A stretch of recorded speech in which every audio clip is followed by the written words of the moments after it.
السلام عليكم ورحمة الله وبركاته، ازيكم يا أجمل متابعين في الدنيا؟ عاملين ايه؟ يا رب تكونوا بخير. النهاردة هنعمل وصفة سريعة وسهلة جدا جدا جدا. معايا رز بالبصل بالكركم، ومعايا كبد وقوانص فراخ، وعاملاهم بطريقة سهلة وبسيطة جدا جدا جدا. وفي مفاجأة أصلا في القناة، مش أنا اللي عاملة الأكل. اللي عامل الأكل النهاردة الشيف سلام. ده يبقى زوجي، هو شيف اصلا، شيف افراح ومناسبات وشغال في مطعم.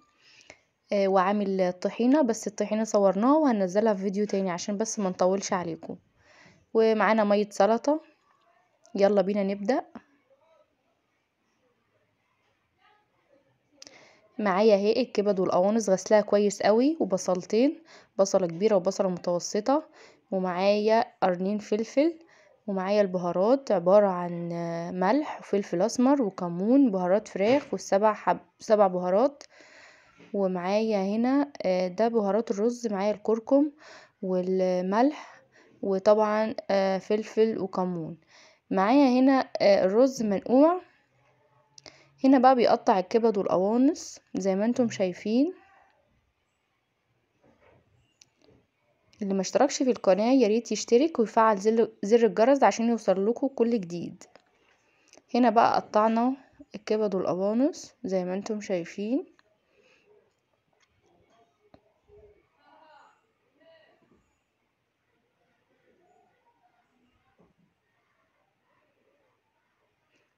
هيقطعهم ويركنهم على جنب عبال ما يقطع البصل. هنغسل بس البلانشة، نرجعها تاني. معايا بقى البصل اهو بيقطعه طرنشات.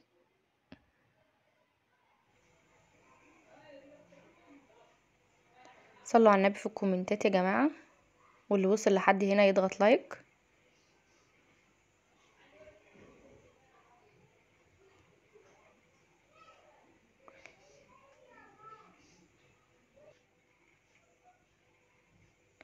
هنا بقى يقطع الفلفل.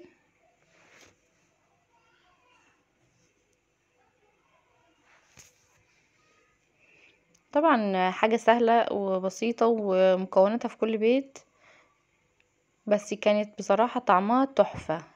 ياريت تجربوها.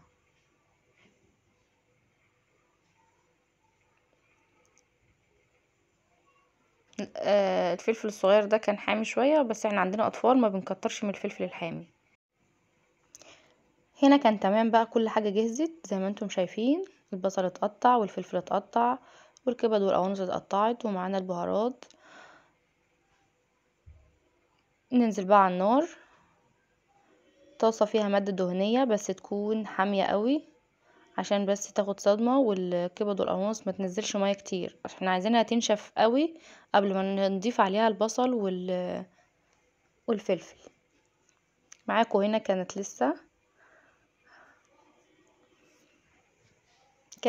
تمام زي ما انتم شايفين كده، كانت نشفت خالص. هنا انزل عليها بالبصل الاول، ووراها على طول الفلفل.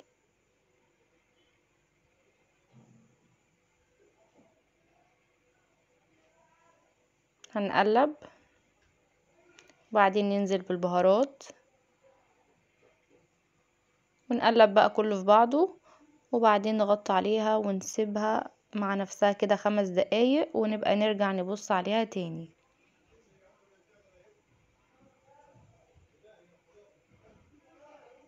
هنا بعد 5 دقايق كان البصل دبل والفلفل وكانت لسه برضو يعني قدامها كمان تقريبا 5 دقايق او 10 دقايق، وكانت خلاص بقى هتبقى تمام. هنغطي عليها ونرجع لكم تاني.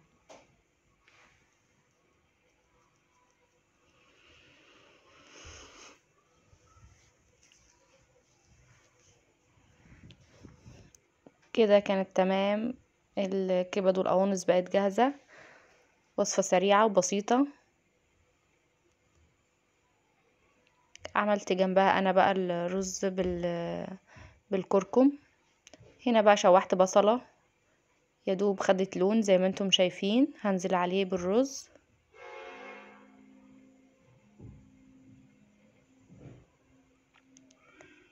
وبعدين هقلبه وانزل عليه بقى بالتوابل، معايا الكركم ومعايا الملح وفلفل وكمون وشوية قرفة.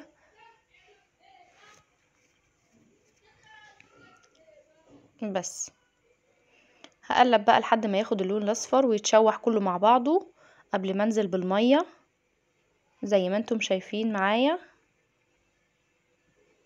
كده. كان خلاص خد اللون اهو زي ما انتم شايفين.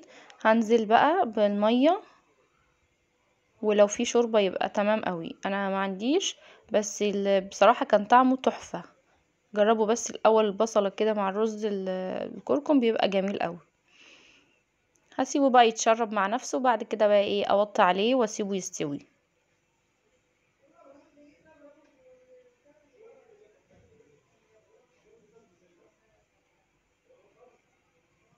كان اتشرب معايا بس ما كانش لسه استوى، كنت بقلبه. وبعدين هسيبه كمان 3 دقايق على النار او دقيقتين وارجع ابص عليه، هلاقيه استوى ان شاء الله.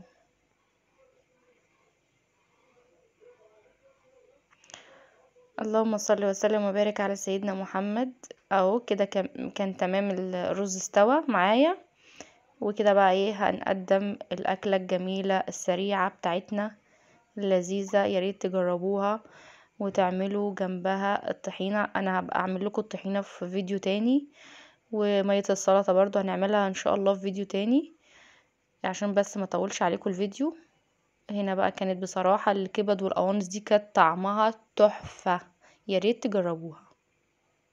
تفضلوا معانا طبعا، واللي وصل لحد هنا يضغط لايك ويعمل اشتراك للقناة ويفعل زر الجرس عشان يوصلكوا كل جديد. واشوفكم بكرة ان شاء الله على خير. باي.